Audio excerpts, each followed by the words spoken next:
l'éternel. Et le commencement. Donc je ne vais pas rentrer dans les détails, c'est-à-dire le commencement de la sagesse, de l'intelligence, de la science. Ce n'est pas ces trois mots-là qui m'intéressent. Ce qui m'intéresse, c'est le verbe, la crainte de l'éternel, la crainte du Seigneur. Vous voyez, si Adam et Ève est tombé dans le péché, c'est ça la base. C'est parce qu'ils ne craignaient pas l'éternel. Parce qu'ils ne craignent pas l'éternel. Amen. Craindre l'éternel, ça ne veut pas dire avoir peur de l'éternel. C'est pas avoir peur. Craindre de l'éternel, ça veut dire le respecter. Ça veut dire croire ce qu'il a dit. Amen. Croire que quand il a promulgué une loi, un commandement, s'il n'y a pas la crainte de l'éternel en nous, premièrement, on ne se convertira jamais. La deuxième, que si on ne craint pas Dieu après notre conversion, on va rétrograder et on va l'abandonner. Vous voyez, on sait que l'ennemi, Satan, a en lui cette faculté de nous faire peur. Ce qu'il veut, c'est nous faire peur. Plus on a peur, et plus même on peut tomber malade. Parce qu'il y a beaucoup de maladies qui viennent parce qu'on a aussi peur. Maladies psychiques et maladies physiques. Par la peur. Par la terreur. Et nous sommes dans un monde, justement, où Satan sème la peur. Il sème une peur terrible. Si ce n'est, par exemple, pas obligé que ça soit un attentat. Et ça peut être aussi de se dire comment demain je vais payer mon loyer.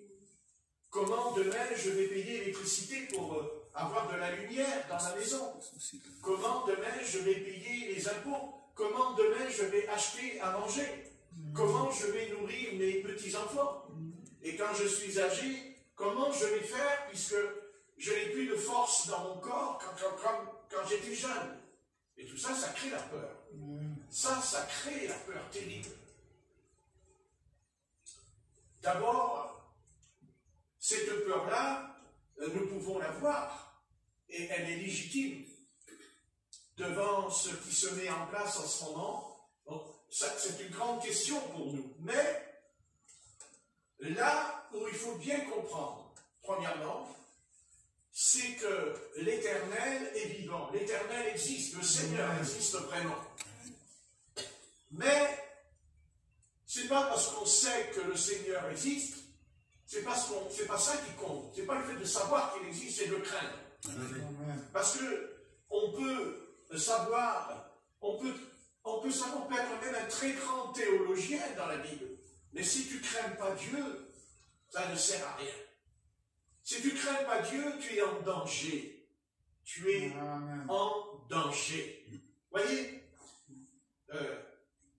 c'est la crainte de l'Éternel au commencement. Le commencement, comme Dieu dit, au commencement, Dieu créa les cieux, la terre et tout. Vous voyez, Dieu veut qu'on le craigne, pas dans le sens qu'on ait peur de lui, mais il veut que nous comprenions bien que, premièrement, que ce grand Dieu-là, ce Dieu qu'on dit Dieu, mais bon, moi je préfère dire Elohim, bien comprendre que Elohim, ou Adonai, c'est-à-dire le Seigneur, qu'à un moment donné, il faut arriver bien à comprendre que le Seigneur, ben c'est le Seigneur. Voilà. Et quand on dit Seigneur, on veut dire le souverain. On veut dire celui qui est tout-puissant. Celui qui est tout-puissant. Et si Dieu est tout-puissant, il n'est pas tout-puissant pour nous enfoncer. Il n'est pas tout-puissant pour nous écraser. Dieu n'est pas un être qui dit, moi je suis Dieu, toi t'es rien. Non. Mais non, pas du tout, au contraire.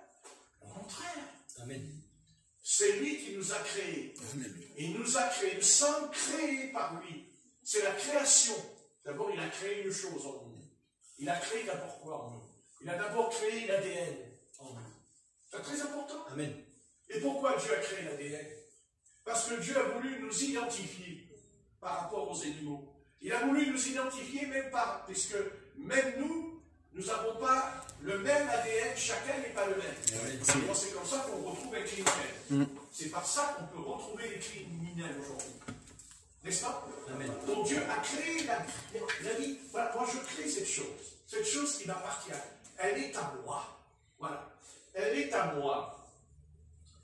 Vous savez, dans la Bible, tout est une question d'héritage. Amen. Tout est une question de semence. Semence veut dire héritage. Amen. Vous voyez? C'est ce que dira l'apôtre Paul. Nous sommes héritiers et co-héritiers Alléluia. de Christ. Amen. C'est-à-dire, nous sommes sa semence. Mais, pourquoi nous sommes la semence du Seigneur? Parce que, justement, parce que nous le craignons. Amen.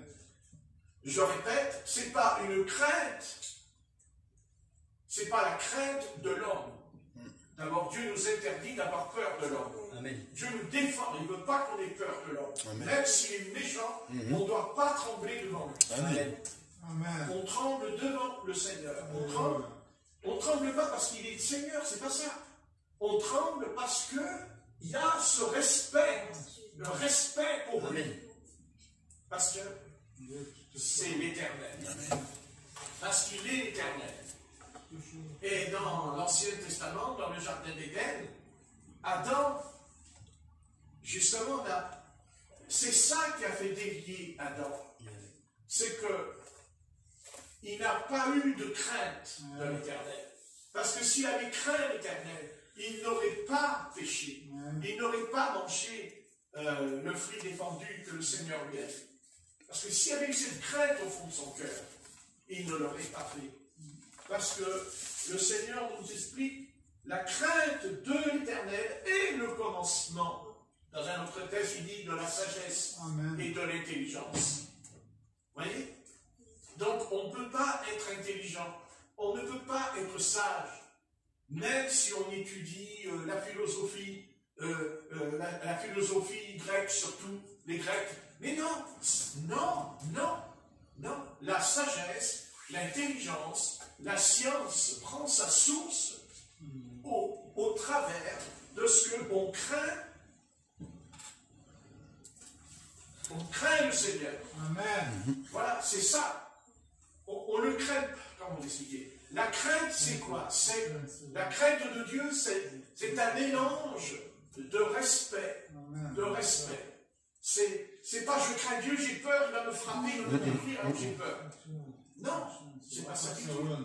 La crainte de l'éternel, elle prend sa source parce qu'on l'aime. Amen. Voilà, bien sûr. On l'aime, c'est pas nous-mêmes qui l'aimons, c'est impossible. Amen. Non, non, c'est quelque chose qui est intervenu en nous, quelque chose qui a surgi en nous. Amen. Et que quand on est petit, on ne le savait pas. Quand on était petit, on ne savait même pas cette chose. Cette chose unique, c'est le Saint-Esprit. C'est l'Esprit de l'Éternel qui est entré en nous. Amen. Vous voyez? Qui est entré en nous. Et quand on dit je crains l'Éternel, c'est parce qu'en fait, c'est l'Esprit de Dieu qui est en nous. C'est l'Esprit. S'il n'y a pas l'Esprit de Dieu, s'il n'y a pas l'Esprit de Dieu, on ne peut pas craindre l'Éternel. On ne peut pas. Les animaux ne craignent pas l'Éternel. Ils ne peuvent pas, ce sont des bêtes, ce sont des animaux. Ils ne peuvent pas adorer l'Éternel. Nous sommes des adorateurs. Il n'y a que l'homme qui peut adorer l'Éternel dans la création, dans l'univers. Vous voyez? Donc, pour pouvoir adorer l'Éternel convenablement, et non, parce qu'on peut adorer l'Éternel du bout des lèvres, on peut l'adorer avec la bouche, mais pas avec le cœur. Avec le cœur, oui. Pas avec le cœur. Vous voyez? Et la crainte de l'Éternel est toujours liée à notre cœur. C'est obligé, vous ne pouvez pas faire autrement. David est tombé, quand David tombe dans le péché, c'est parce qu'il y a eu un moment dans sa vie où il n'a pas craint l'Éternel. Parce que s'il avait craint l'Éternel, il n'aurait pas fait ça. Il n'aurait pas volé, l'épouse d'Uri, il n'aurait pas fait cette lettre méchante pour qu'il meure sur le champ de bataille. Vous voyez? C'est ça. Vous voyez? Voilà. Et la société dans laquelle vous vivez, tout ce qui se passe ce soir, tout est là dans votre vie privée. Est-ce que je crains l'Éternel? Est-ce que vraiment je sens en moi la crainte de l'Éternel, qui est le commencement? Le commencement de la vie. Le commencement, le départ de quelque chose de nouveau en nous. Et cette chose nous conduira directement vers lui. Voyez, c'est pas un slogan. C'est pas un slogan, parce que des fois, on entend souvent la crainte de l'Éternel, c'est le commencement, ceci. Non, c'est pas un slogan. C'est pas un slogan, c'est pas un dogme.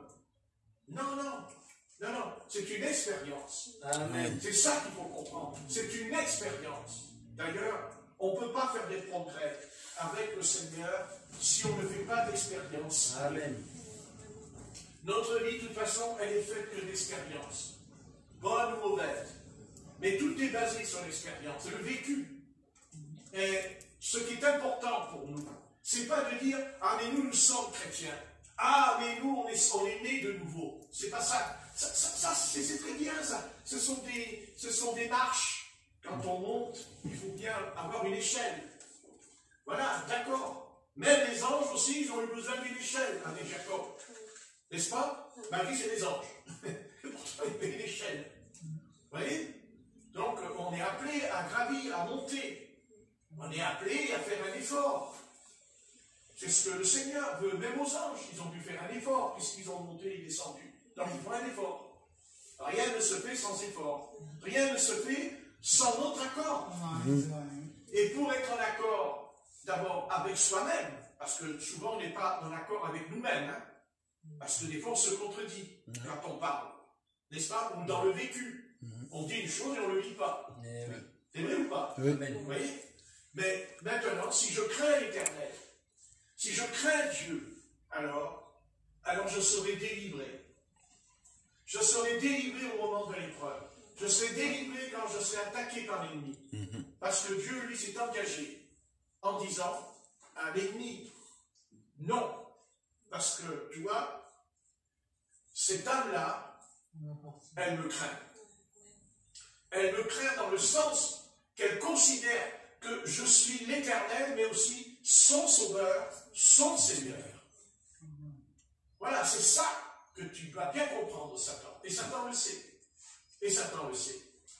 Voyez, il ne peut pas y avoir de commencement de vie spirituelle en nous s'il n'y a pas la crainte de Dieu. On ne peut pas, c'est impossible. Personne ne peut se convertir au Seigneur. Convertir, ça veut dire faire volte-face, changer. Personne ne peut se repentir.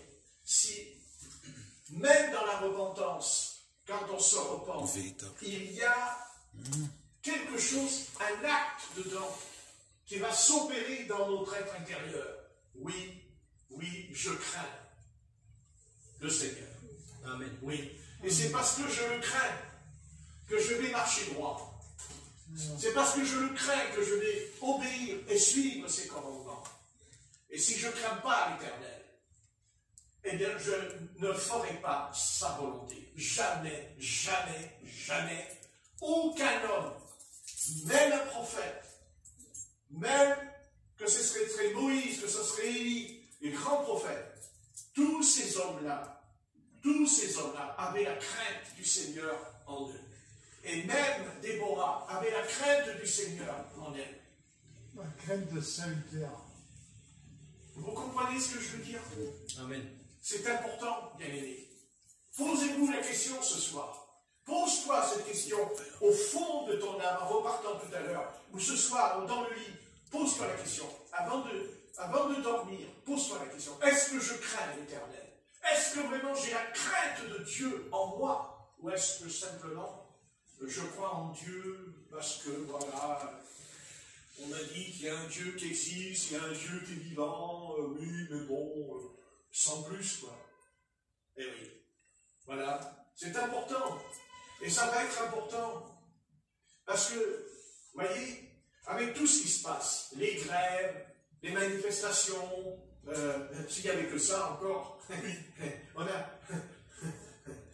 D'un seul coup, on a l'impression qu'il n'y a plus d'homosexuels en ce moment. Il n'y a plus d'homosexuels, il n'y a plus de prostitution, il n'y a plus de... Non, il n'y a plus de pédophilie, il n'y a plus rien. Enfin, de temps en temps, quand même, ça ressort. Oui, au milieu de ce brouhaha, d'un seul coup, dans les informations, on vous dit, ah bah tiens, hier, on a arrêté un professeur, peut-être au courant, oui, on l'a arrêté parce que dans l'ordinateur, à l'école, il avait plein de photos de petits enfants. Vous voyez, de temps en temps, vous voyez, ce problème ressurgit toujours. Oui, parce que c'est quand même quelque chose qui ressurgit toujours. Vous voyez, mais tout ça, c'est dû à la crainte de Dieu. Crains Dieu, crains-le. Parce que si tu ne crains pas Dieu, de toute façon, tu es perdu. Amen. Tu seras perdu. Ça, c'est certain. Et tu peux chanter les cantiques dans l'assemblée, tu peux taper des mains, sauter en l'air, tu peux faire Alléluia, gloire au Seigneur. Oh là là là là. Ça, c'est... Vous savez, les démons aussi, ils le font. Parce que les démons, ils craignent Dieu. Croyez-moi, ils le craignent. Et ils tremblent. Et ils tremblent devant lui, dit l'apôtre Jacques. Les démons croient en Dieu et ils tremblent. Amen. Et c'est pour ça que ce christianisme aujourd'hui, le christianisme, parce que moi ce qui m'intéresse, c'est le christianisme, c'est pas... moi, je ne m'intéresse pas à la religion des musulmans, ça ne m'intéresse pas, le judaïsme ne m'intéresse pas non plus.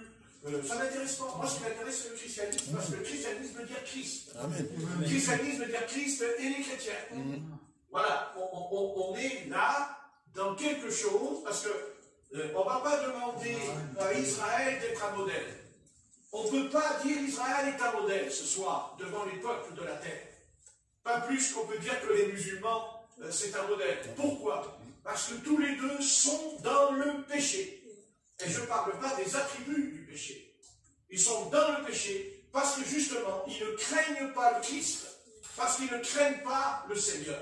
Parce que s'ils le craignaient, ils ne seraient pas dans l'erreur. Amen. Ils ne seraient pas dans le mensonge. Ils ne seraient pas... C'est pas vrai. C'est pas vrai. Dieu ne va jamais mentir à un homme, à une femme. Dieu ne mentira jamais si on le craint. Alléluia. Jamais. C'est pas vrai. La crainte de l'Éternel est le commencement. Et la Bible dit, les insensés méprisent la sagesse et l'instruction. Et après, il dit, écoute, mon fils, écoute, écoute. D'ailleurs, c'est ce que dit le commandement. Écoute, Israël. Amen. Écoute. Il faut écouter. Écouter, ça ne veut pas dire j'écoute, puis c'est fini. Écouter, c'est-à-dire que je prends au sérieux cette affaire que, oui, est-ce que je crains Dieu ou est-ce que je ne le crains pas? Parce que si je crains l'Éternel, au moment où l'Éternel m'a montré dans la Bible quel genre de comportement, quel genre de conduite je dois avoir devant sa face et aussi devant les hommes. Aussi devant les hommes. Car l'apôtre Paul le dira, je sers Dieu jour et nuit, dans une conscience pure. Vous voyez ce que je veux dire? Amen. Ouais. Vous voyez, l'apôtre Paul dira, en nous il n'y a jamais eu de malice, de ruse. Il dira aux Corinthiens. Jamais, il a dit qu'il y avait, vous voyez, jamais, jamais. Vous voyez? Vous voyez? Nous sommes le peuple de Dieu parce que c'est quelque chose qu'il faut arriver à bien comprendre. C'est que le Seigneur nous appelle à être irréprochables. Amen. À être irréprochables. Amen. Vous voyez? Il faut que nous soyons irréprochables. Vous voyez? Mais pour être irréprochable, il faut craindre le Seigneur. Amen. Il faut le craindre. Et craindre Dieu, vous savez, de toute façon, je pense que nous avons reçu une mauvaise, et en tout cas, j'espère pas pour nous, mais que nous avons reçu une mauvaise instruction pour ce qui est du domaine du Seigneur. Voilà. Je pense que nous rentrons dans... Nous avons quelque chose qui ne va pas aujourd'hui, nous rentrons dans une assemblée avec désinvolture, avec un grand manque de respect. Et il faut que ça change. Amen. Il faut que ça change. Amen. Voyez, croyez-moi, croyez surtout le Seigneur, mais une chose est certaine, c'est que si vraiment on craint le Seigneur, si on est rempli de son esprit, de toute façon, il y a une chose qui ressortira de nous. Et c'est sûr que ça ne paiera pas. C'est que nous serons sobres. Nous serons sobres, c'est-à-dire sérieux. Amen. Nous serons sérieux. Vous savez, souvent on dit on ne le prend pas au sérieux. On a tout compris. Ouais. N'est-ce pas? Amen. Voilà. D'ailleurs, c'est bien là la faille de notre président, parce que c'est sa faille. C'est qu'on ne le prend pas au sérieux, justement. Et pourquoi? Parce qu'il n'est pas sérieux. Parce qu'il n'est pas sérieux. Et pourquoi il n'est pas sérieux? Parce qu'il ne craint pas Dieu. Amen. Parce que quand on craint Dieu, d'abord, on parle à l'Éternel. Si on veut faire une réforme, si on veut changer les choses, d'abord on en parle au Seigneur. Amen. Voilà, parce qu'on le craint, justement. On ne dit pas que je fais les choses et puis c'est moi qui décide. Je me tourne vers l'Éternel et je dis, oh Éternel, qu'est-ce que je dois faire? Qu'est-ce que je dois faire dans cette situation compliquée? Et ce n'est pas l'homme qui doit décider, pas plus que c'est un autre homme qui doit décider pour un autre homme. Amen. Maintenant, si moi je dis à telle personne, tu dois faire ceci, tu dois faire cela, je dis toujours, est-ce possible que ce soit le Seigneur en moi qui a dit la chose, mais pas moi qui l'ai dit? Il faut bien dire les choses. On peut pas diriger un peuple si on ne dit pas les choses. Oui, tout à fait. À un moment donné, il faut dire, il y a ça, il faut faire ça. Autrement, on fait comment? Mais la différence, c'est que c'est le Seigneur. C'est-à-dire, c'est la crainte de Dieu que le commencement de cette sagesse en nous qui dira, vous ferez ceci, vous ne ferez pas ça, vous n'irez pas là, vous irez là. C'est exactement ce que Moïse avait compris. Parce que c'est par là que Dieu commencera avec Moïse. Amen. C'est là que Dieu commence avec Moïse. Ouais. Moïse, avant d'être... il a toujours été un prophète, mais il ne le savait pas. Mais de toute façon, Moïse, même quand il était en Égypte, prince d'Égypte, de toute façon, il était quand même déjà un prophète, puisque déjà il avait été choisi tout petit. Amen. Dans son destin. Autrement, il y a longtemps qu'il aurait été mangé avec les crocodiles, puisque tous les enfants qui allaient dans le Nil, de toute façon, où ils étaient noyés, où ils étaient mangés par les crocodiles. Donc lui, s'il n'a pas été mangé par les crocodiles, c'est parce que Dieu l'a épargné. Amen. Parce que Dieu l'avait choisi. Parce que Dieu avait dit au travers d'Abraham que Dieu va susciter un libérateur. Amen. Et ce libérateur, c'était Moïse. Parce que Moïse, c'est un libérateur. Il libère Israël. Il libère le peuple d'Israël, surtout. Il va le libérer de Pharaon, de ce tyran, de l'esclavage. Mais Moïse a eu un chemin à parcourir. Dieu ne dit pas, je t'ai choisi, je t'envoie devant Pharaon, et puis c'est terminé. Dieu lui a même fait parcourir un certain âge physique, 80 ans. 80 ans. Parce qu'à 40 ans, qu'est-ce qu'il fait à 40 ans? Il va étrangler un homme avec son bras, l'étrangle. Vous voyez ce que je veux dire? Mais 40 ans plus tard, il n'a pas besoin d'attraper. 40 ans plus tard, il ne dit pas à Pharaon, tu sais, j'ai une armée dans le désert qui t'attend, vas-y, viens, on va régler les comptes. Non, pas du tout.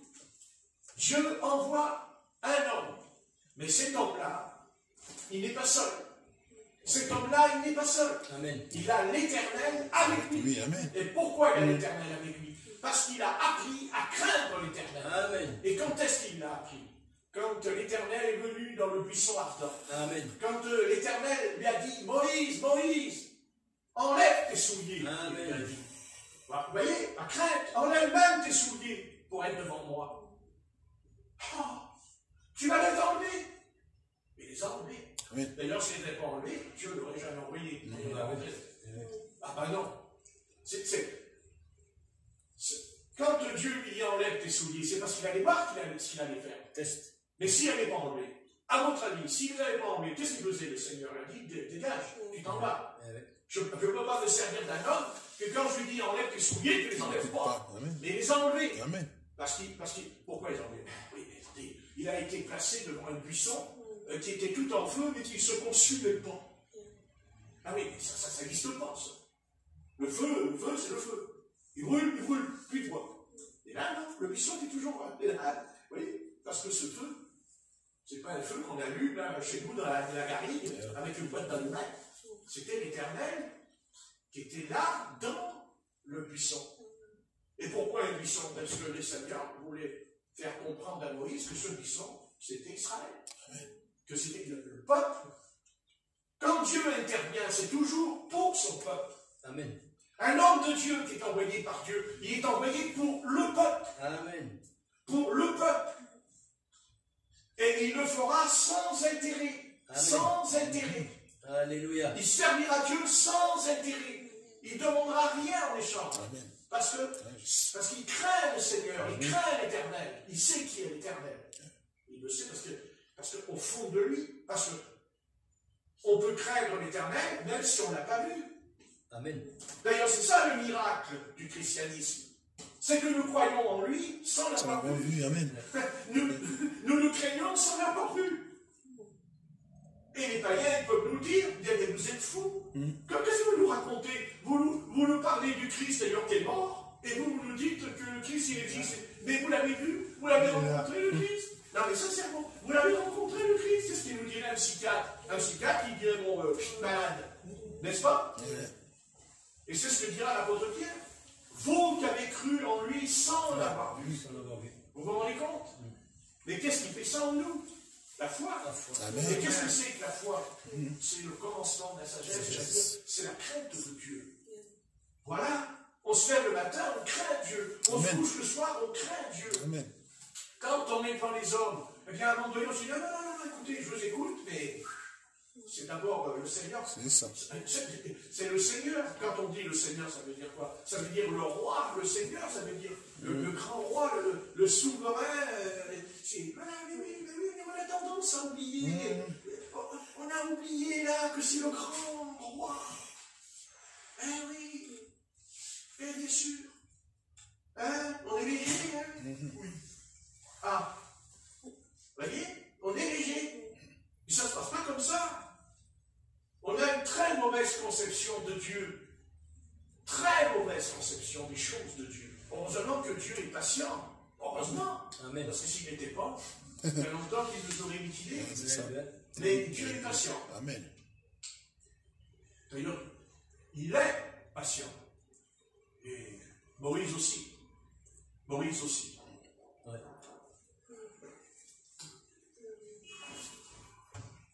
Vous voyez Moïse? Eh oui, c'est ça. C'est ça, justement. Ah oui. Et je crois que, j'essaie de pas trop long, mais c'est-à-dire que c'est ce que l'Esprit m'a dit dans ma chambre hier. Il m'a dit, faut que tu leur dises que toute la conjoncture qu'il y a et qui va venir va être extrêmement mauvaise. Parce que ça va être très mauvais. Eh oui. Mais dis-leur que la crainte de l'Éternel est le commencement de la sagesse et de l'intelligence. Que c'est ça la réponse. La clé. Qu'il n'y a pas de réponse, mais il y en a une pour nous. Oui. C'est dans ce passage de la Bible. Amen. C'est ça le passage de la Bible. Vous voyez? La crainte de l'Éternel, c'est ça qui dit, écoute mon fils. Et nous, on en a marre d'écouter tout ce qui se passe. Oui. Peut-être que vous n'en avez pas marre, mais c'est un problème. Parce qu'on en a marre. Oui. Parce que c'est bien beau. Parce qu'ils sont toujours là. Les journalistes, les chroniqueurs sont toujours là, ils vous expliquent, alors il dit à l'autre, c'est à toi. Après il dit, toi, qu'est-ce que t'en penses? Ouais. Après il dit à l'autre, alors qu'est-ce que t'en penses? Et après il dit à l'autre, qu'est-ce que t'en penses? Vous voyez?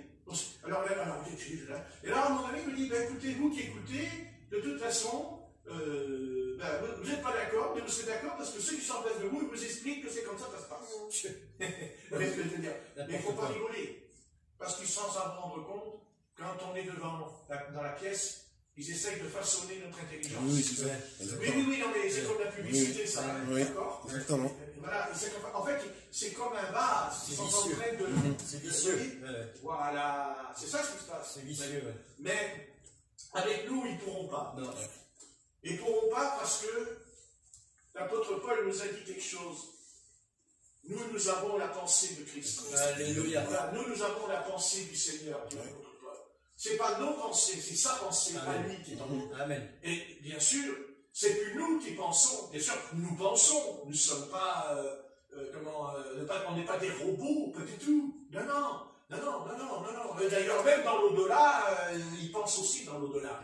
Hein, parce qu'on pense que quand on va dans l'au-delà, c'est fini dans l'au-delà. Hein, je meurs, je vais dans un trou noir, là, et tu as fini, toi. Pas du tout. Vous savez, si après c'était fini, alors pourquoi il y a le mal sur la terre?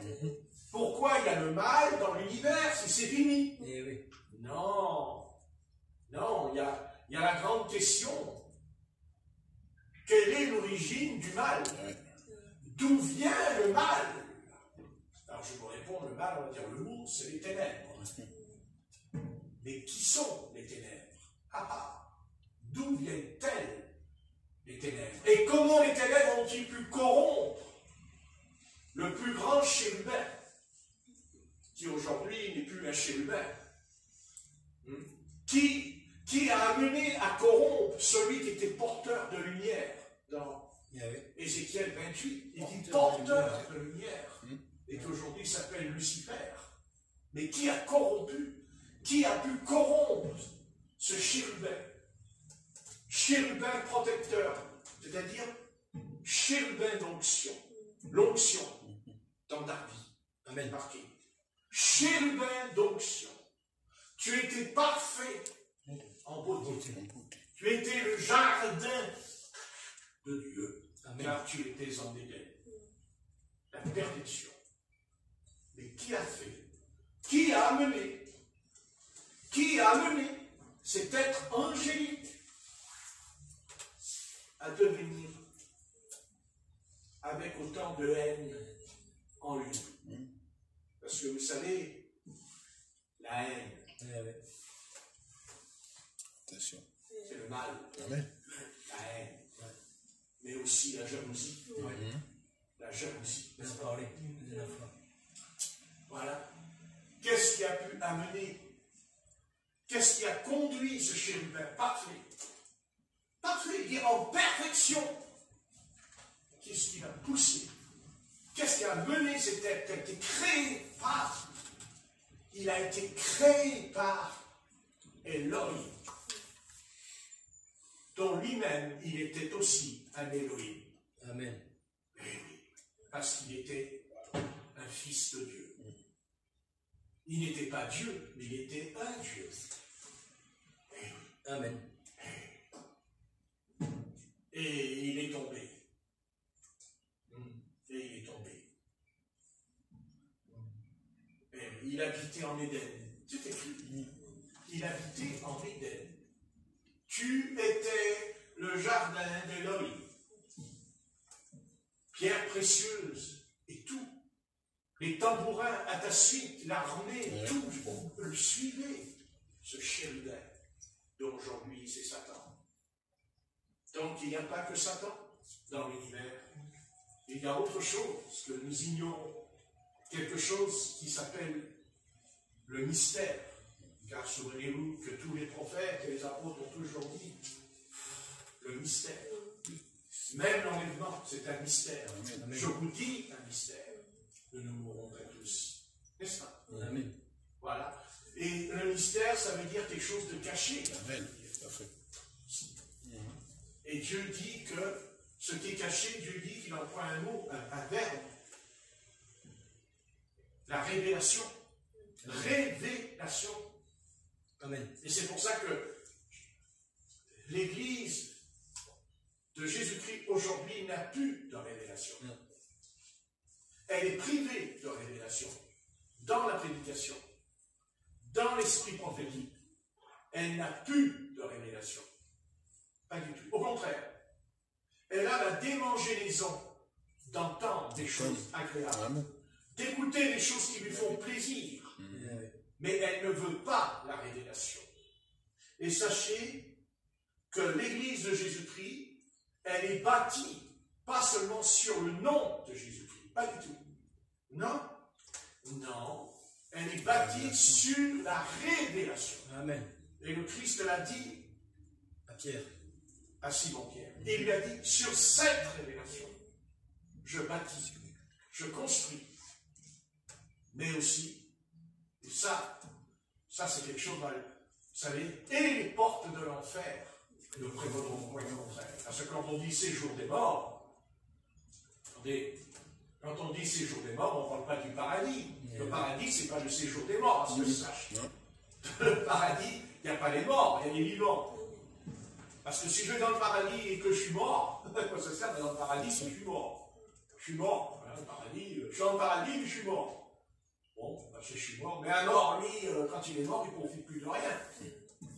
Si je meurs sur la terre, je veux dire, j'aurais pu manger du saucisson, par exemple. C'est fini. Ouais, je dis ça parce que j'aime.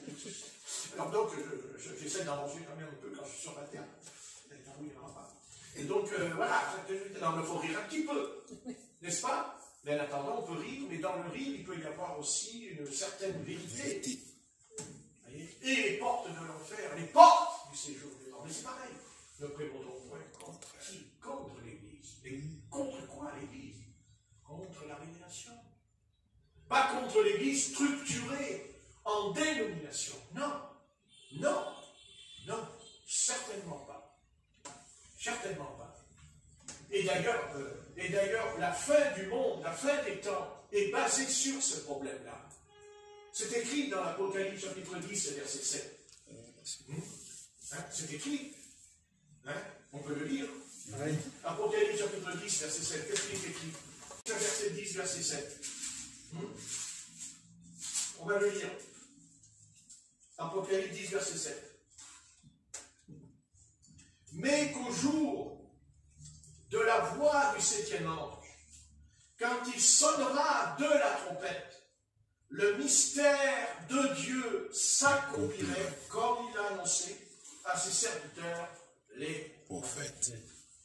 Le mystère s'accomplira. Et c'est quoi ce mystère qui s'accomplira? Eh bien, c'est tout simplement que l'enlèvement, puisqu'on ne peut pas, après c'est une question de temps, mais l'enlèvement, de toute façon, il est lié à l'établissement du royaume des cieux sur la terre. Après, c'est une question de temps. Le Seigneur le dit au travers de la bouche de Pierre. Vous savez que 1000 ans c'est un jour et un jour c'est 1000 ans. Mais là, ce n'est pas une question de 1000 ans. Quand le Seigneur va nous enlever, l'humanité va rentrer dans un âge nouveau, dans un ère nouveau. C'est que quand Yeshua vient, il ne vient pas simplement parce qu'il est l'éclair qui part de l'Orient à l'Occident. C'est normal qu'il y aura l'éclair, puisqu'il n'y aura plus de soleil sur la terre quand il reviendra. Les étoiles tomberont du ciel quand il reviendra. Ça va être terrible, à quel point qu'il est dit que les hommes se cacheront dans les montagnes, entreront dans les cavernes, et qui diront « Cachez-nous de la colère de l'Éternel ». Parce que justement, il n'y aura plus de soleil, il n'y aura plus. La lune, on la verra, mais elle sera comme du sang, dit Joël. Et c'est là que l'humanité va plonger dans la terreur la plus totale de l'histoire de l'humanité tout entière. Vous vous rendez compte? La terreur qu'il va y avoir. La terreur qu'il va y avoir sur la terre. La fin du monde. Plus de soleil. Plus de soleil. Matin et soir. Plus jour. Et les étoiles qui tomberont. La colère de l'agneau. Mais en plein milieu de cette chose terrible qui va venir, voici le Fils de l'homme qui revient. Et quand il revient, pour que nous puissions le voir, puisqu'il fera nuit, complètement nuit, qui d'ailleurs s'est arrivé une fois dans l'histoire de l'humanité, quand Jésus est crucifié sur la croix. Il dit qu'il y a eu des ténèbres pendant 3 jours et 3 nuits. sans essayer d'interpréter, mais peut-être que c'est ce qui va se passer pendant 3 jours sur la terre. J'espère que ça ne durera que 3 jours. Les ténèbres sont descendues sur la terre. Il va dire Satan, il dit les ténèbres. Faites attention, les ténèbres. Qui sont les ténèbres? D'où viennent les ténèbres? Là, on les retrouve dans la Genèse au chapitre 1. Chapitre 1. Dieu sépara les ténèbres de la lumière. C'est-à-dire le mal. Le mal. Parce qu'il y a le mal sur la terre. Et oui. Ah oui, il y a cette chose que personne ne peut maîtriser, qui s'appelle la malédiction. Quelle est cette chose qui est mauvaise? Qu'est-ce qui pousse des âmes qui ont connu le Christ et qui l'abandonnent, par exemple? Qu'est-ce qui les pousse? Oh, c'est les ténèbres. C'est les ténèbres. Mais si tu crains Dieu, les ténèbres n'auront aucun pouvoir sur toi. Amen. Si tu crains Dieu, si tu ne le crains pas, non. C'est ça le salut. C'est la crainte de Dieu qui est le commencement. Qui est le commencement? Il n'a pas dit c'est la fin, mais c'est le commencement d'un processus en nous. Qui est l'Éternel? Qui est semblable à l'Éternel? C'est ça aussi. Qui est semblable à l'Éternel? Qui est comme l'Éternel? Diront les prophètes à Israël. Qui est l'Éternel? Alors je vais vous dire qui est l'Éternel.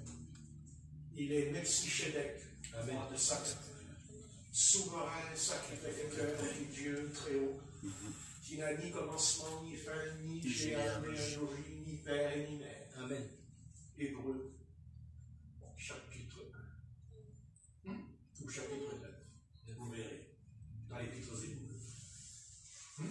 Melchisedec, roi de Salem, qui a rencontré Abraham suite à la guerre avec les 10 rois de Sodome et de Gomorrhe, qu'il a vaincu pour libérer son neveu Lot, puisqu'il l'avait emmené prisonnier, sa femme, ses biens. Et Abraham a préparé une armée, il est parti au combat, et il a rencontré Melchisedec, roi de Salem. Comment? Hébreux 7. Merci, petite sœur. Hébreux 7. Tu vois, tu as bien fait de revenir à l'Assemblée. On n'aurait pas su que c'était Hébreux 7. Tu as la journée des compliments. J'ai fait des compliments au téléphone au sujet de l'anniversaire de Jean. Ah ouais, j'ai eu des fleurs. Alors, du coup, je ne suis pas obligé de dire.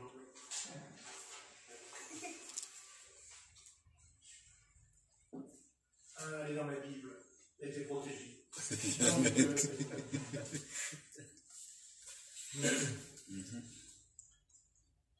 Roi de Salem, roi de paix, ça veut dire. Roi de justice. Amen. Mais qui c'est ce roi de Salem? C'est Jésus. C'est Jésus, Yeshua Adonai, qui est venu vers Père Abraham. Il est appelé le Père de la foi. Et c'est ainsi que nous serons enlevés par la foi. Par la foi. Amen. Et il a rencontré, oui, bien sûr, de toute façon on est loin, de toute façon on est très très très loin de craindre Dieu aujourd'hui. Très loin. Vous savez, quand on ment, c'est qu'on ne craint pas Dieu. Quand on ne dit pas la vérité, c'est qu'on ne craint pas Dieu. C'est pas vrai.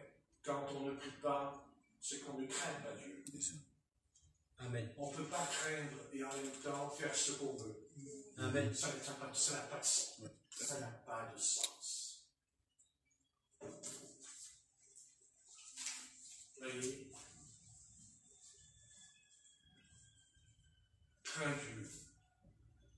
tu auras la vie. Crains Dieu et tu auras la paix. Crains Dieu et tu ne manqueras de rien. Parce que si tu crains Dieu, alors ça veut dire que tu l'aimes. Amen. Amen. Ça veut dire que tu crains, que tu sais très bien à qui tu as affaire. Et c'est pour ça que tout ce qui se passe, de toute façon, ce Dieu-là, il est dans le ciel, mais il est en nous en même temps.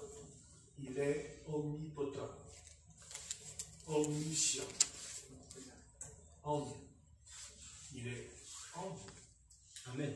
À plus forte raison, combien nous devons le craindre, puisqu'il est entré en nous. Il a fait de nous son temple. Il a fait de nous sa demeure. Alléluia. Mais oui. Quand il a dit, le Père est en moi, et moi je suis dans le Père, ce soir il nous dit, je suis en vous. Et elle n'a pas l'air, hein. Ouais. En nous voyant, c'est sûr que... Mais la parole dit que le Seigneur n'avait ni beauté, ni éclat pour attirer nos regards. Amen. Et son esprit, lui, l'esprit qui était en lui, n'était pas comme les autres hommes. D'ailleurs, les soldats romains ont dit, nul homme n'a parlé comme cet homme. Quand ils ont voulu l'arrêter, ils n'ont pas pu. Puisque le Sahédrin a dit, mais pourquoi vous ne nous l'avez pas amené? Il dit, oui, mais nul homme ne parlait comme cet homme. Jamais on n'a entendu un homme parler comme ça. Jamais. Jamais. Parce que le Père était en lui. Amen. C'est important. Ouais. Et ce soir, c'est pareil pour nous. Amen. Le Seigneur est en nous. Et c'est pour ça qu'on voudrait, si le Seigneur est en nous, vous vous rendez compte combien on va veiller sur notre marche, veiller sur notre conduite, même sur nos paroles. Ah oui. Mais ça nous fait une joie énorme de savoir qu'il est en nous. Amen. Amen. Et quelle espérance, quelle gloire, dit l'apôtre Paul, hein, que devons supporter les humains encore, comme lui il nous supporte aussi. Vous voyez? Ah oui? Ah oui? Ah oui? Vous vous rendez compte? Et il est en nous. Ben, vous direz, oui, mais alors s'il est en nous, mais alors pourquoi est-ce que tu ne le consacres pas? Amen. Je ne comprends pas. Si tu n'allumes pas la bougie, il ne peut pas y avoir de lumière. Il faut l'allumer la bougie. Mais qu'est-ce que t'attends pour l'allumer la bougie? Ah oui, mais vous comprenez, moi j'ai beaucoup d'affaires, je suis occupé. Je travaille là, je travaille à la maison, je suis ça. Le Seigneur, écoutez, vous savez, je suis fatigué. Ça fait des siècles et des siècles que j'entends la même chanson. J'ai toujours une excuse pour ne pas suivre le Seigneur. Ah oui, des excuses. On en trouvera toujours une pour nous défendre. On n'a pas besoin d'un avocat, là. On sait se défendre tout seul. Quand le Seigneur nous interpelle dans notre vie. Ah oui, mais vous comprenez? Ah oui, vous comprenez? Moi, j'ai acheté un champ pour que j'aille le voir. Comment tu as pu acheter un champ que tu as pour vous? C'est ce que dit l'Évangile. Amen. J'ai acheté des bœufs. Il faut que j'aille les essayer. Il a acheté des bœufs, il ne les a pas essayés. Je l'ai vu. Je l'ai vu, le bœuf. Et ces excuses devant le Christ, elles ne tiennent pas. Amen. Elles ne tiennent pas. Remarquez, ils ne sont pas venus. Non. Ils ne sont pas venus. Les invités, ouais. Non. Et c'est qui n'est pas venu là, dans la parabole? Pas Israël.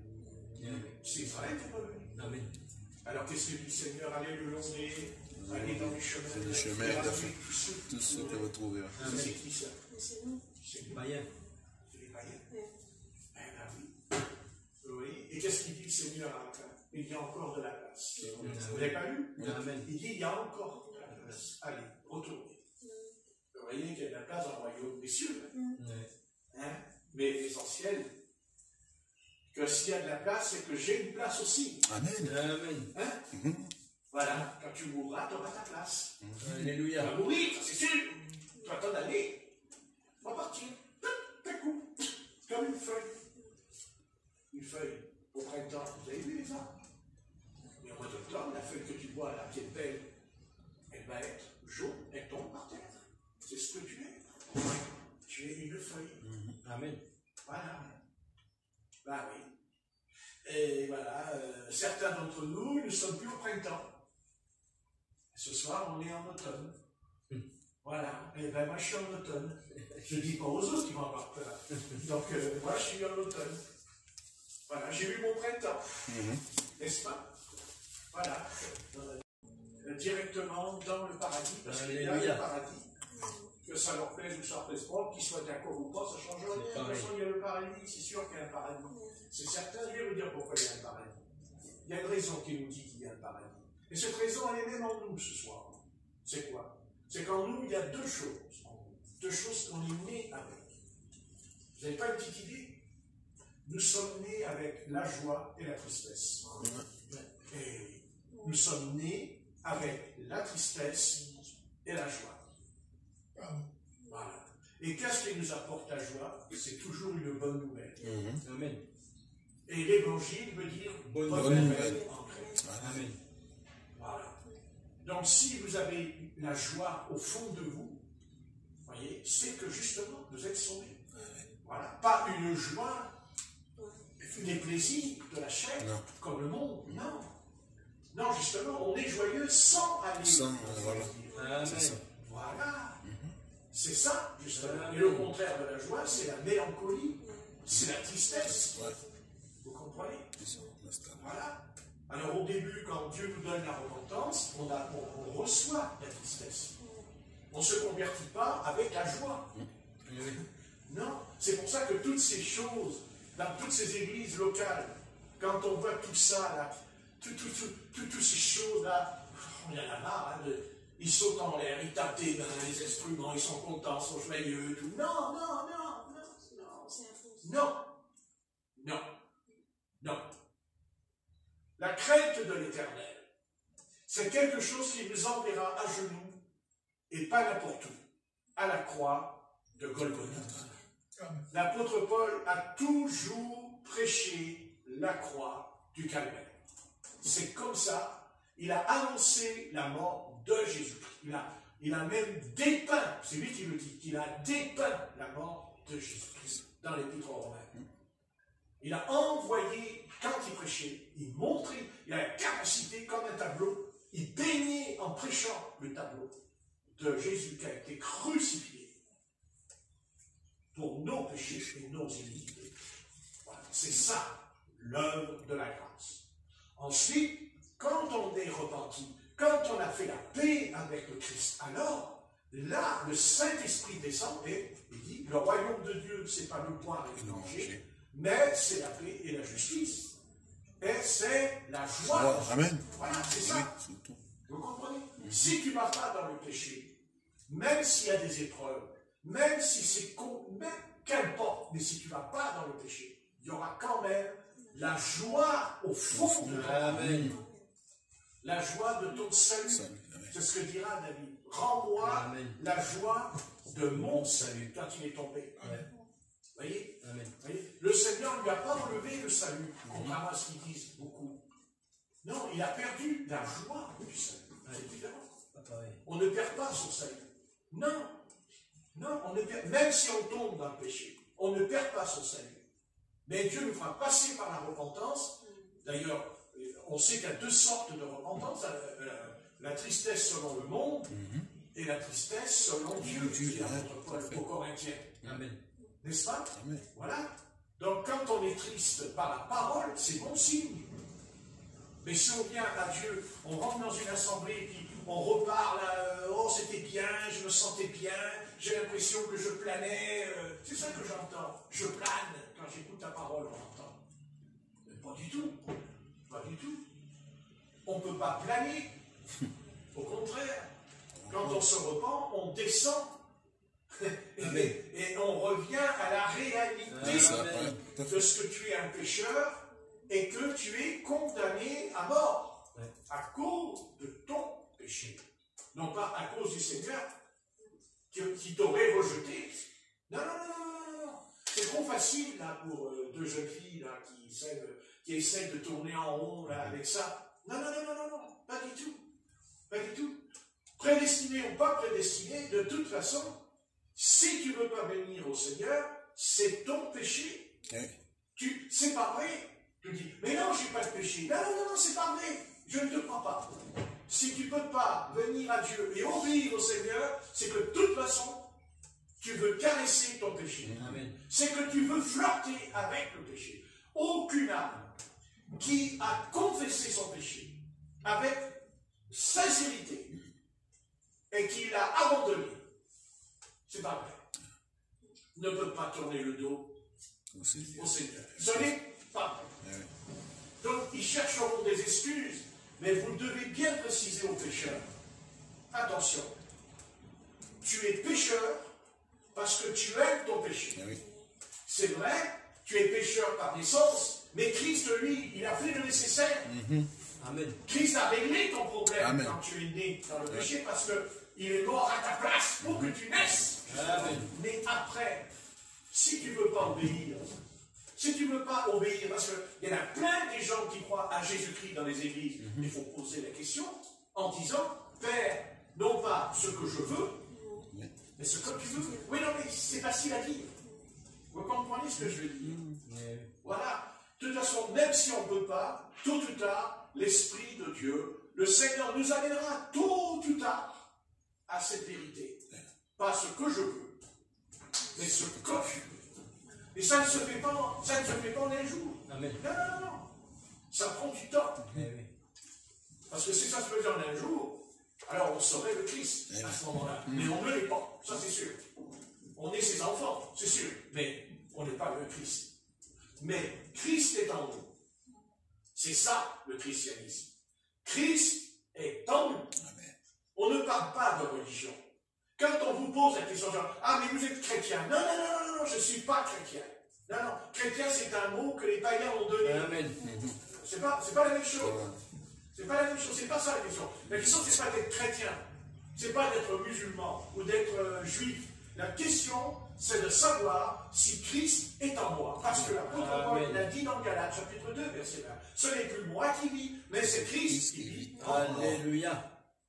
Que je sois malade ou pas malade, j'ai Christ en moi. Amen. Vous comprenez? C'est la base. Et les événements qui vont venir, les événements qui vont se mettre en place bientôt sur la scène de l'humanité, qui vont être très tragiques. Mais nous n'avons pas une réponse. Nous, on dit, mais non, attendez, nous avons le Seigneur en nous. Amen. Vous allez me dire, oui, comment? Ben, vous allez le voir, parce que au moment où on aura compris que c'est dans la consécration. Amen. Parce qu'on n'en parle jamais de consécration aujourd'hui. Aujourd'hui, ce mot consacré, c'est fini. C'est fini. On ne parle pas de consécration dans l'Église. On te parle que si tu viens à Dieu, tu auras la paix, tu auras la joie, ça va être merveilleux, tu auras du travail, tu seras plus au chômage. Enfin bref, on raconte des salades. Dieu n'en a rien à faire, moi, Dieu, de ça.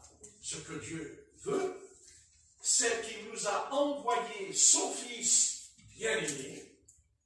Voilà, il est venu, il est reparti, mais il ne nous a pas laissé comme ça en disant je m'en vais et vous vous débrouillez. Le but du salut, c'est Christ en nous. À quoi sert d'être sauvé si Christ n'est pas en nous? Dans l'Ancien Testament, Christ n'était pas en eux. Il était sur eux.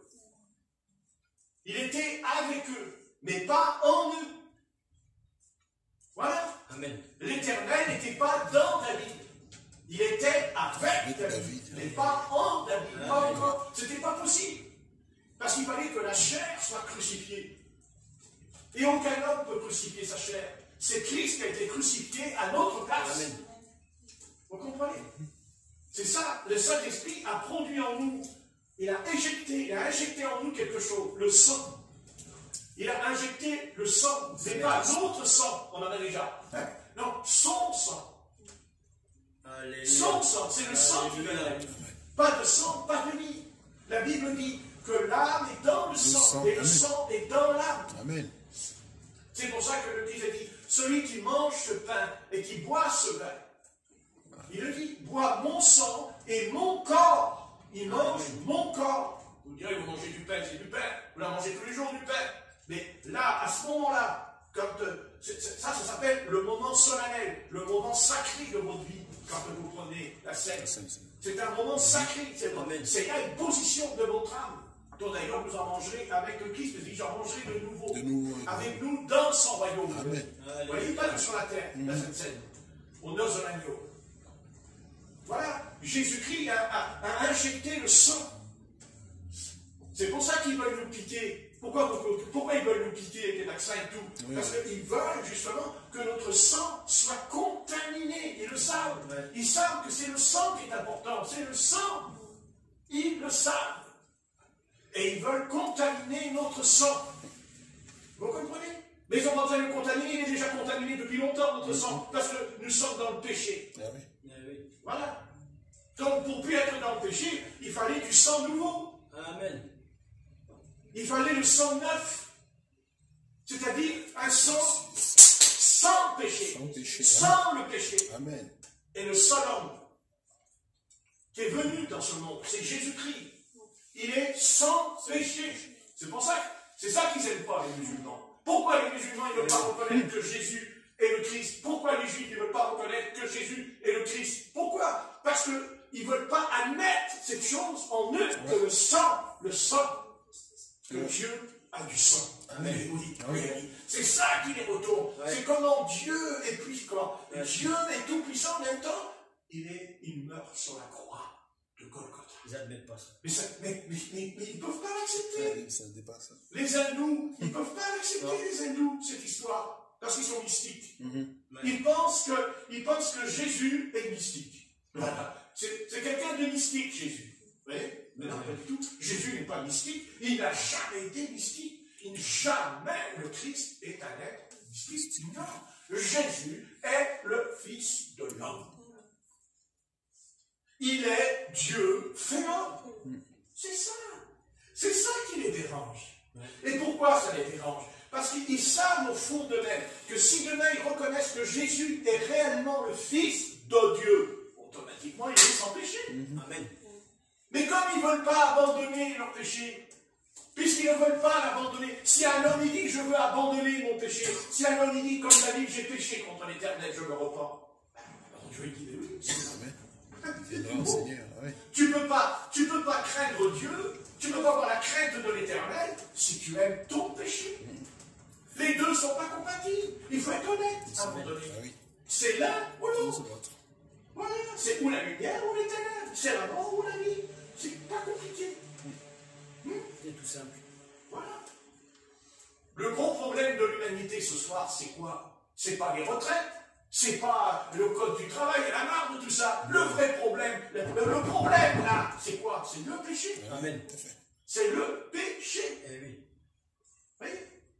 Mais regardez, si Abraham aurait travaillé jusqu'à 64 ans, mais la Bible dit qu'à 100 ans, Abraham il est redevenu jeune. Comment il a fait pour avoir un enfant? Comment Sarah a pu avoir un enfant?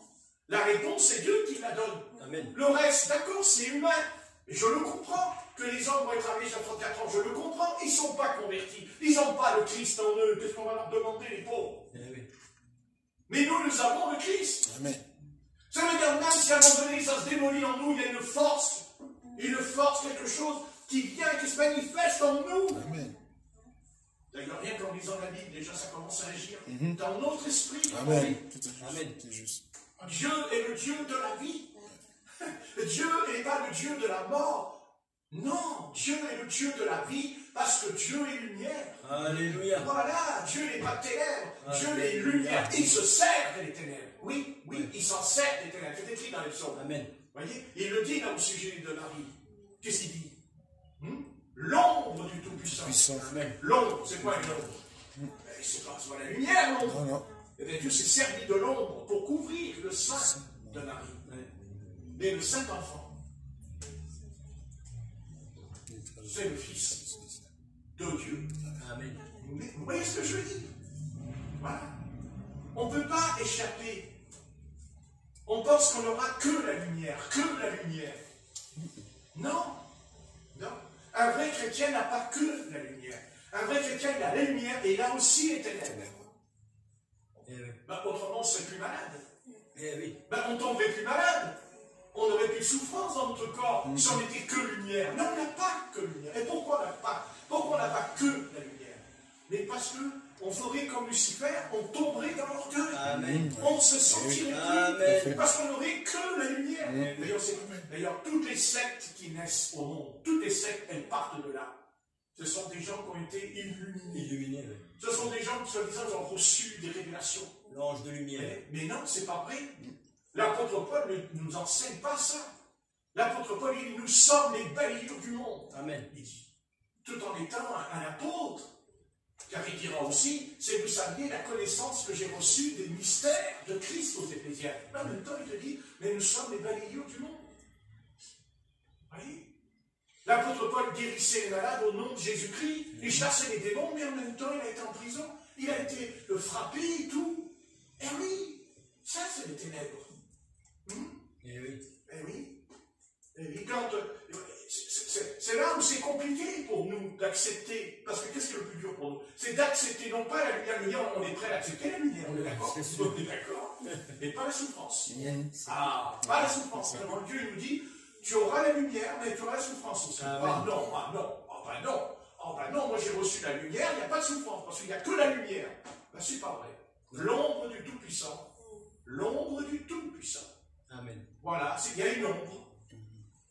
L'apôtre Paul, il avait aussi son ombre quand il dit une écharpe, n'est-ce pas, dans la chair. Et qu'est-ce qu'il dit? Il dit quoi? Il dit que c'est une maladie physique? Non. Et qu'est-ce qu'il dit? Qu'est-ce qu'il dit? Satan souffle dans mon oreille. Souffle. Satan. C'est Satan qui soufflait. Il soufflait sur Paul. Mais en même temps, il a accepté le verdict, car le Christ lui dira, la grâce te suffit. Vous voyez ce que je veux dire? Amen. Et l'apôtre Paul a dit, mais il a raison, Seigneur. Pourquoi? Parce que Paul, si jamais il n'y avait pas eu ça en lui, mais vous vous rendez compte dans quel état il aurait été? Mais, non, mais même lui, c'est pas qu'il aurait voulu être orgueilleux, mais il l'aurait été, vu toute la connaissance. Vous voyez? Toute la connaissance.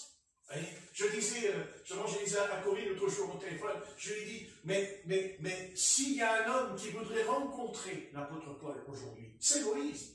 C'est Moïse. Qu'est-ce que Moïse voudrait rencontrer? Ok, il l'a rencontré, ils sont ensemble. Mais je veux dire par là, mais qu'est-ce qui serait passé sur la terre si ces deux hommes étaient là ensemble? Et croyez-moi que quand Moïse était dans le Sinaï avec le peuple d'Israël et tous les problèmes qu'ils l'ont créés, n'est-ce pas? Parce qu'avant de lui, il voulait mourir, hein, il l'a dit. Voilà. Et oui, il pleurait par terre dans le camp. Mais l'apôtre Paul, lui, il n'aurait pas pleuré. Ah non? L'apôtre Paul aurait été différent de lui.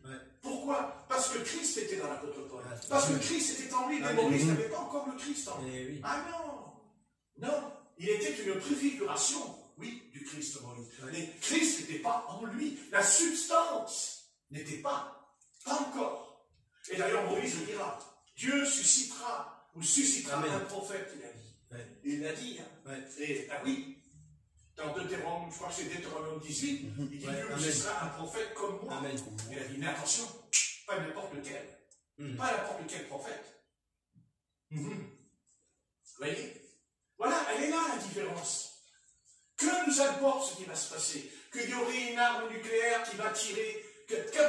Qu'importe? Restons dans la paix.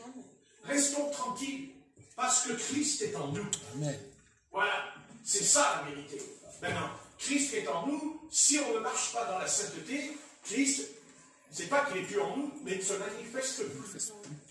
Et quand on est triste, c'est lui qui est triste en nous. Vous comprenez maintenant? Eh oui, parce qu'il est triste parce qu'il a le péché. Voilà. Ne savez-vous pas que votre corps est le temple du Saint-Esprit? Saint-Esprit. Ne savez-vous pas? L'apôtre Paul dit aux Corinthiens, mais vous n'avez pas encore compris que votre corps est le temple du Saint-Esprit. Alléluia. Vous n'avez pas seulement reçu le Saint-Esprit, vous êtes le temple.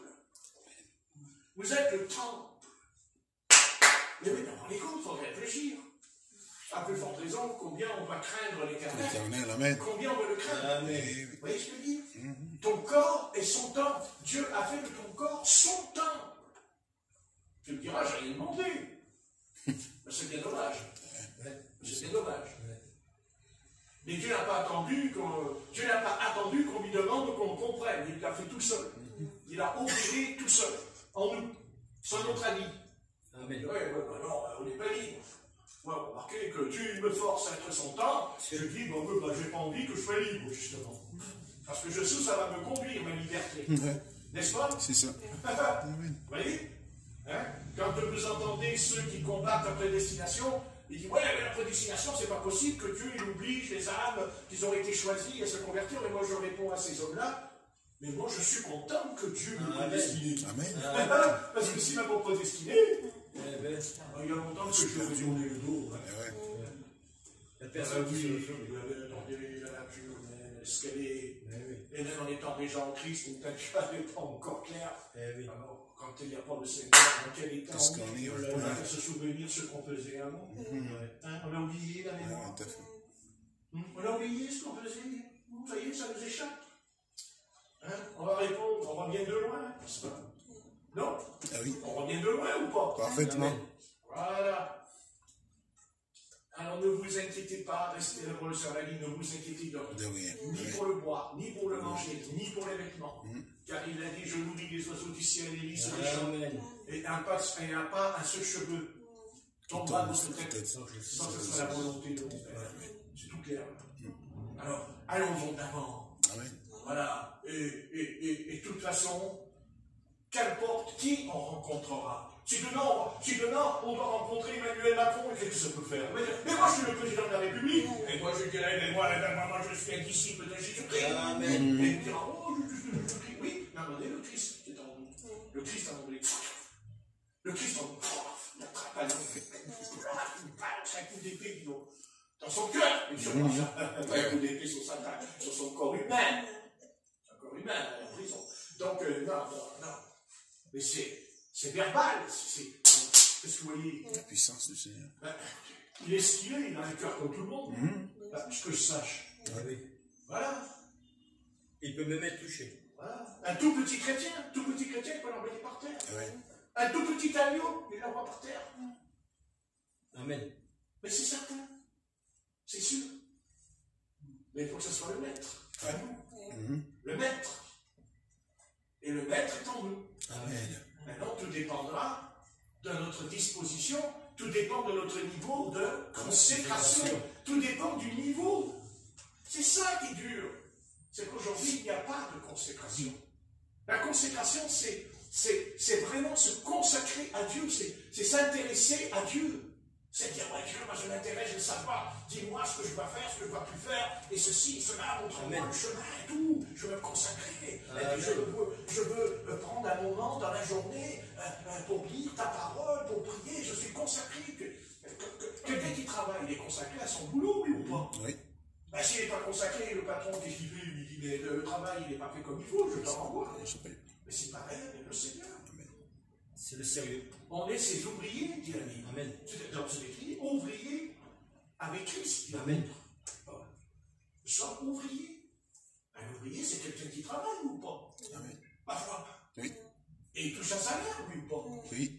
Et la récompense, c'est quand l'onction descend. Dieu nous récompense la joie de la paix, parce qu'on le sert. Amen. Oui. Quand le Seigneur, quand la maman de Samuel l'a apporté au temple, chaque année, elle allait au temple une fois par an et elle apportait un vêtement nouveau. Parce qu'il y avait grandi. C'est ça qu'il faut comprendre. Alors consacre-toi au Seigneur. Voilà, consacre-toi. Prends un temps pour t'intéresser à lui. Et il n'y a pas d'autre endroit qui peut t'amener à t'intéresser au Seigneur. C'est la Bible. Amen. C'est ce livre que tu as dans ta maison. Ce livre, vous savez que nous avons ce livre dans notre maison. Savez-vous que nous avons ce lit au bord du lit, ou peut-être, je ne sais pas, dans la chambre, dans la cuisine, on a ce lit. Et combien on ne le lit pas beaucoup. Et pourtant, c'est Dieu qui est assis là. Vous savez que Dieu est assis avec ça? Amen. Il est là, le Seigneur. Amen. Vous ne le voyez pas, il est là. Il est là. Voilà. Et il demande que le commencement de la sagesse, de la science, de la crainte. Quand tu craindras Dieu, tu ouvriras ce livre. Quand on n'ouvre plus la Bible, c'est qu'on s'éloigne de la crainte de l'Éternel. Mais si. Et on sait où ça nous conduit. À l'incrédulité. Oui. Ça nous conduit au doute. On s'éloigne de lui quand on ne lit plus la Bible. Hein? C'est ça, hein? Ouais. Ah oui. Et vous savez, il y a une telle pression sur nous pour pas qu'on la lise. Hein? C'est formidable. Hein? Pour voir la pression qu'il y a pour pas qu'on l'ouvre. Parce qu'il y aura toujours quelque chose à faire dans la maison. Il y a toujours un truc. Hein? Ah ouais. Ouais, ça c'est automatique. Hein? Prenez la Bible, vraiment vous vous mettez dedans, d'un seul coup, il y a le téléphone qui sonne, disons. Oh oui. Ah ouais. Ah ouais. T'es curieux, hein? Ouais. Vous vous mettez en prière, vous ne savez pas pourquoi, il y a quelqu'un qui frappe à la porte. Ou alors, vous entendez des bruits. Oui. Des coups de pied dans le plafond, des coups de pied dans là, bizarre. C'est Ouais. Parce qu'il y en a un qui n'est pas d'accord. Hein. Vous savez, le jour où on comprendra réellement que quand on se met en prière, les puissances sataniques sont en colère contre nous. Elles sont folles. Elles sont même autour de nous, comme un lion rugissant, dit l'apôtre Pierre. Croyez-moi, quand on commence à prier, le diable, il n'est pas au mal. C'est sûr. Pas du tout. Un seul chrétien qui prie, un seul chrétien qui prie, un seul. Le diable, il est en colère. Il est en colère. Oui. Oh, qu'est-ce qu'il est en colère. Oh là là. Oh là là. Et on n'arrive pas à le saisir au fond de nous. Et pourtant, ça le dérange. Ça le dérange, la prière. Ça le dérange. Ah oui. Ah oui. C'est, vous savez, la première chute d'un chrétien ou même d'un pasteur, c'est quand il commence à négliger sa vie de prière. Quand il commence à négliger l'étude de l'écriture, ça commence toujours par une négligence. Toujours par ces deux choses, la prière et l'étude ou la méditation, la Bible. Voilà, c'est ça, les deux éléments qui démontrent que l'Église a rétrogradé, que l'Église est tombée dans le coma aujourd'hui. Tout ça est tombé dans le coma. Vous entendez? Mais je ne suis pas là pour juger l'Église, c'est pas mon rôle. Moi, je ne vais pas juger l'Église, c'est Dieu qui juge l'Église, pas Patrick Barthes. Mais Dieu a le droit de dire aussi la vérité au travers d'un serviteur. Autrement, à quoi sert le serviteur s'il ne peut plus dire ce que Dieu veut dire? Il n'y a qu'à rester à la maison. Il n'y a qu'à prendre des vacances. Il n'y a qu'à partir à la montagne, se reposer, puisque le Seigneur n'a plus rien à dire. Mais vous savez, un serviteur de Dieu, il n'y a pas de vacances. Parce que Dieu, lui, il n'est pas en vacances. Jamais Dieu n'est en vacances. Hein? Amen. C'est nous qui prenons. Nous, on prend des vacances. On prie de temps en temps. Hein? Bon, moi, je prends des vacances. Et puis bon, quand les vacances seront terminées, bon, allez, tiens. Ah, bah tiens, je me rappelle qu'il faut prier. Tiens, je me rappelle plus. Tiens, j'ai oublié. Ah, tiens, c'est lundi. Ah, bah ouais, mais c'est lundi, c'est le premier jour de la semaine. Oh là là, je suis très fatigué. Enfin, je me suis reposé tout le week-end. Oh là là. Hein? Et on commence tout doucement. Tout doucement. Décliné. Lentement. Vous voyez? Ça prend son temps. Voilà, c'est comme la retraite, une manifestation. Au début, c'était gentil. Et puis, petit à petit, ça dégrade. Voilà. Vous voyez, c'est toujours... Il faut arriver à comprendre que tout se fait lentement, mais sûrement. Voilà. D'où les paroles de Jésus, veillez et priez. Amen. Parce qu'il n'aurait pas dit ça. Voilà. Si le Christ il a dit veillez, c'est qu'il a ses raisons. Quand il aura dit à 3h30 du matin, il aura dit réveillez-vous. Et mettez-vous en prière. À 3h30 du matin, qu'est-ce qu'on va prier? Oui, mais peut-être qu'à partir de 6h ou 7h du matin, il y avait des hommes qui sont rentrés dans le jardin avec des bâtons à la main, des épées à la main. Non? Amen. Comprenez? Et je pense qu'ils n'ont pas prié. Parce que s'ils avaient prié, ça n'aurait été pas la même chose.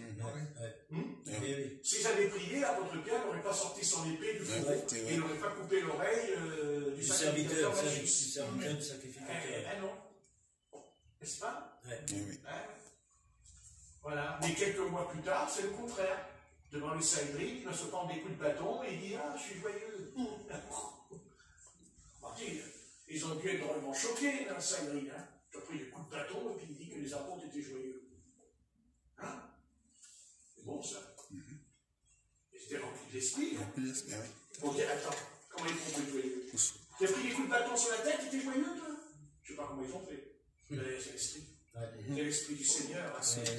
Vous pensez bien qu'ils étaient visités. Hein. Oh là, même la nuit. Hein. Même l'apôtre Pierre, il dit: tiens, je vais me reposer, je ne sais pas qui dit. Je vais monter sur le toit, là, je vais faire la sieste. Là. Et puis il a dit: bon, allez, préparez-moi un repas. Là, mais attends, je vais me détendre. Ah, puis du coup, il y a une vision, il y a le ciel qui s'ouvre, il voit une nappe qui descend sur lui. Il dit: oh, il est gentil, le Seigneur. Oh, je vais demander qu'on prépare un repas en bas. Et en même temps, il y a la nappe qui descend. Allez, la nappe, elle descend. Ah, je vais bien manger. Ah oui, c'est une nappe. Et c'était la nappe, c'était l'église. C'était la tente qu'il a vue. Amen. Voilà. Mais cette tente, c'est pas lui qui va l'établir. C'est l'apôtre Paul. Ayant même par son métier, faiseur de tente. Et après, il y a un autre homme qui arrive. Parce que la tente, elle s'est abîmée entre temps. Elle s'est dégradée dans l'Apocalypse, la tente. Alors le Seigneur, il envoie Jean. L'apôtre Jean. Parce qu'il faisait Jean son métier. Avec son père, il bougeait les filets. Voilà. Vous voyez? Voilà. Moi, je ne sais pas pour ce que je fais ce soir. Est-ce que je couds? Est-ce que je couds? Est-ce que je bâtis? Peut-être que je roule? Peut-être. Hein? Comme une colombe? Je ne sais pas trop. Mais je sais une chose. C'est que si vous êtes là, c'est pas moi. Amen. Ah, c'est pas moi. Ah non. Ah non, ça, c'est pas moi. Ça, c'est un mystère là, pour ici. Donc, vous voyez, le Seigneur est un maître. Voilà. De toute façon, si vous êtes là, c'est que Dieu savait que de toute façon, il fallait entendre ce que vous n'entendriez pas par les autres. Amen. Ou même s'il le disait, peut-être pas avec l'empreinte du Christ dedans, l'empreinte. Donc c'est le Seigneur qui a voulu pour vous. Amen. Moi, j'étais un ancien voleur. J'étais un délinquant juvénile. Et comment je me retrouve derrière un petit... je veux dire, je me retrouve là, comme l'étaient les théologiens protestants dans le réveil, au commencement. Et qu'est-ce que je fais là? Qu'est-ce que c'est? L'église, vous êtes là? C'est l'homme? C'est pas possible. C'est pas possible. C'est qu'il y a vraiment Dieu dans le ciel qui a pris une décision pour vous. Alléluia. Oui. Parce qu'il savait qu'en vous, parce que Dieu savait qu'en vous, il y a quelque chose qui dit, oui, mais quand on entendra ce qui est dit, oui, c'est ça. Amen. Amen. Mais oui. Oui. Et que vous pouvez entendre autre chose, vous direz, oui, mais C'est pas ça. C'est pas ça. Qu'est-ce que je dis? Amen. Voilà. Et si eux, ils n'arrivent pas, justement parce qu'ils ne sont pas conçus, ils ne sont pas faits pour entendre ce que je dis. Amen. Voilà. Et d'abord, ils ne l'accepteraient même pas. Même pas. C'est ça. C'est ce qui s'est passé. Ils sont venus, ils sont venus, ils sont partis. Ils sont partis. Et voilà. Parce qu'ils ne veulent pas. Parce qu'ils ne sont pas faits pour ça. Voilà. Et c'est ainsi que ça se passe dans le royaume des cieux. Et c'est pour ça que quand on arriverait là-haut, ne vous inquiétez pas, on se retrouvera. Ah oui, on va se retrouver. Le Seigneur, il va dire, Stéphanie, Nicolas, Jonathan, Patrick, Emily, moi je vous connais. C'est moi qui étais dans cette pièce quand vous étiez sur la terre. C'est moi qui vous ai fait venir dans ce sens. C'est mon œuvre. Et le Seigneur donnera des récompenses. Comme il a fait cette église en Asie mineure. Amen. Ben oui. Voilà. Alors vous direz, c'est pas grand, c'est pas glorieux, il n'y a pas... Oui, mais le Seigneur n'en a rien à faire, c'est pas ça qui l'intéresse. Oui, tout à fait. C'est Oui.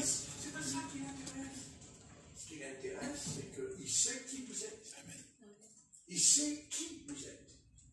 Ben oui. Il sait ce que... Comment? Il sait ce que vous allez écouter, il le sait. Ben oui.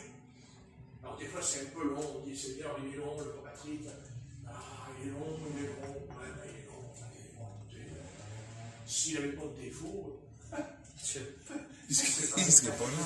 Il serait pas là. il a ses défauts. Mais ça ne change rien. Tout à fait. De toute façon, à un moment donné, ça ne change rien. Parce que quand on repart, après, dans la semaine, on sait un peu ce que j'ai dit. Amen. Amen. Ouais, voilà, on peut être confronté à quelque chose, non, pas grave, je peux pas faire. Voilà. Amen. Eh oui, tout juste. Voilà, moi je remplis ma tâche, je remplis mon rôle. Amen. Si demain Dieu il dit tu arrives devant 300 personnes, ben, j'irai devant 300 personnes. Et si Dieu me dit non, il n'y aura que quelques personnes là. Et moi, il n'y a pas de problème. Amen. Moi, il n'y a pas de problème. Ça ne m'intéresse pas. De toute façon, ça ne m'intéresse pas. J'en ai pas envie. Voilà, j'en ai pas envie. C'est tout. D'abord, je ne suis pas ambitieux, ça c'est sûr, ça se voit. Parce que moi, je n'ai pas d'ambition, hein, c'est certain. Et je ne veux pas. Voilà. Moi, je fais. Voilà. Moi, je suis un être naturel, je fais ce que le Seigneur me dit. Amen. Tout à Moi, je fait. suis là, c'est ma vie, c'est mon chemin cet après-midi. Voilà, ben, écoute, et 7h10, hein, 7h10. Et donc, voilà, voilà, d'accord. Donc, oui, donc, voilà, l'intelligence artificielle. Allez, on va prier. Seigneur, notre Père, nous te remercions